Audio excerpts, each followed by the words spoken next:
concludes the book with these supposed letters that have been received from different cities and towns in Italy and on the border with France, all celebrating the happy couple. And now he's transformed these messages of congratulation into different languages, some of them very archaic and ancient, all of which he has designed types for.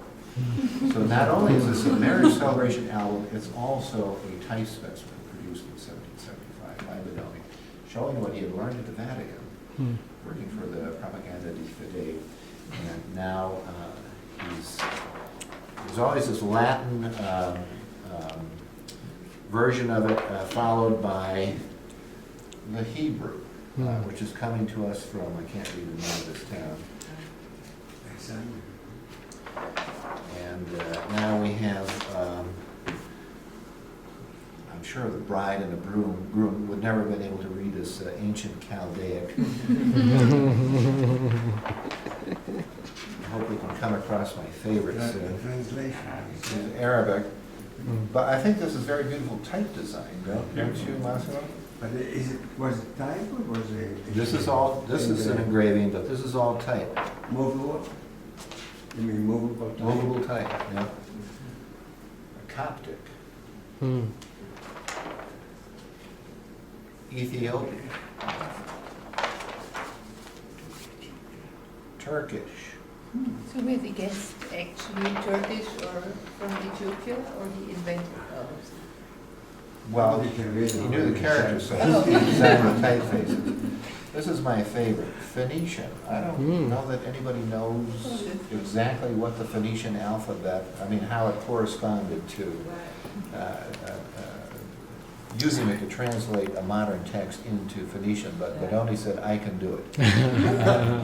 And so he did with these very peculiar letter forms, but ambitious and confident. And It was probably cheap.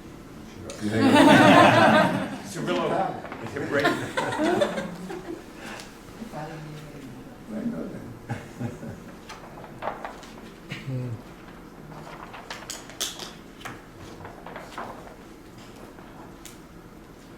Here's Etruscan. Okay, then even more. How much time did he have to do this? No, I don't know. How much staff did he have? What a production.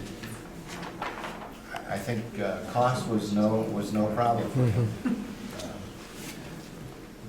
But Bedoni did, as far as I know, he did all his punch cutting himself. He cut over 20,000 punches himself. You did some research on this recently, right, Patty, when you were working on the Bentons and you compared his work to, their work to what Bedoni was doing? Well, also, like, just the fact, just what you said, he carved the punches himself, and he did so many, and you can only do one a day, about.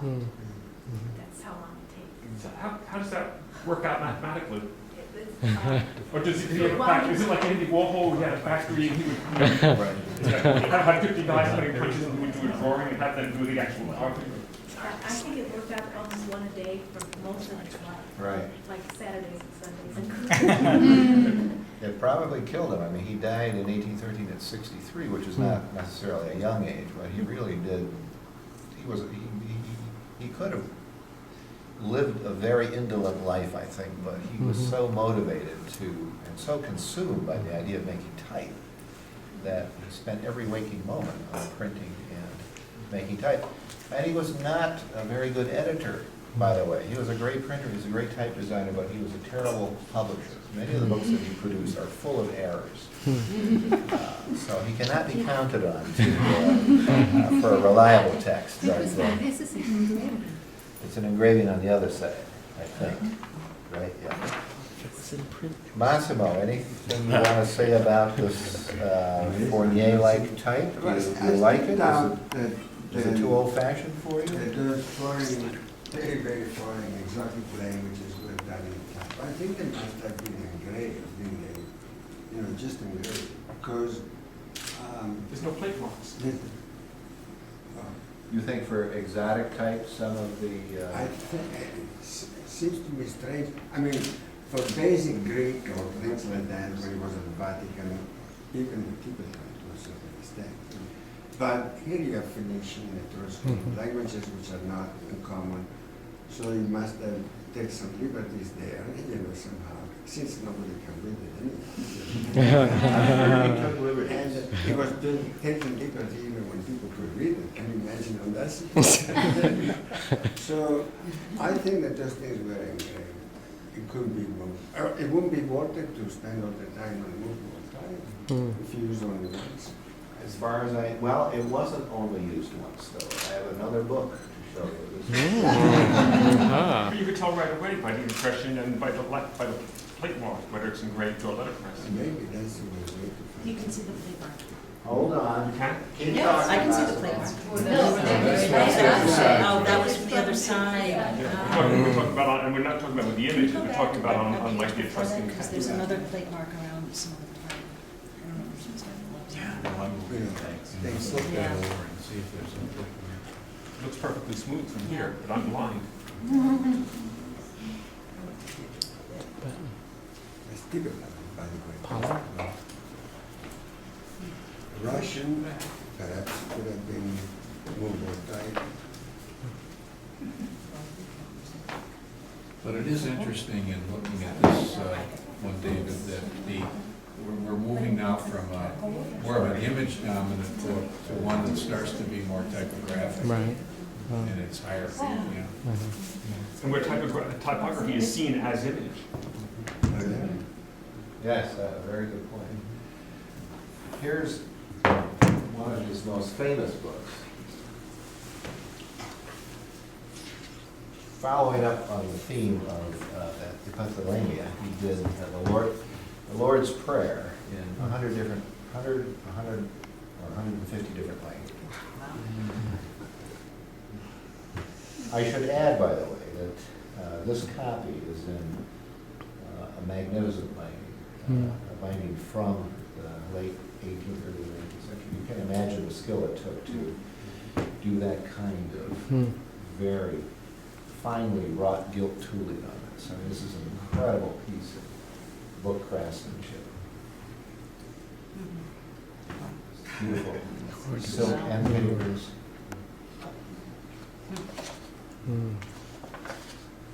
Now we begin to see Is out, this is my friend. 155 different languages. So some dedicatory material, an introduction. Fabulous margins. This one and the other one too.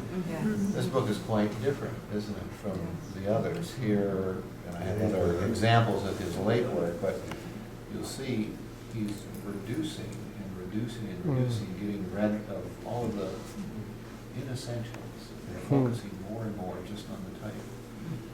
So now the only decorative confining element is this beautiful ruled border, and then these little cartouches in which you put the White space. and white space. Yes.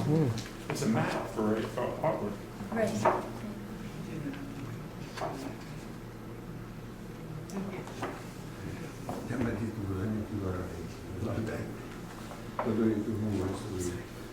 So here the white space, I think, is really exaggerated, and you're a book designer, and Roger, you're a book designer, there are lots of book designers in this room, I think, who are more adept at explaining these things than I am, but I think in some ways we've lost our capacity to appreciate the value of white space in publishing today, because we see so little of it in books that are published. Constraints, the economic constraints of publishing, right, Molly, make one have to pay attention to paper costs and things like that. Well, but sometimes, to be crass, sometimes they're putting more white space so that you get hefty.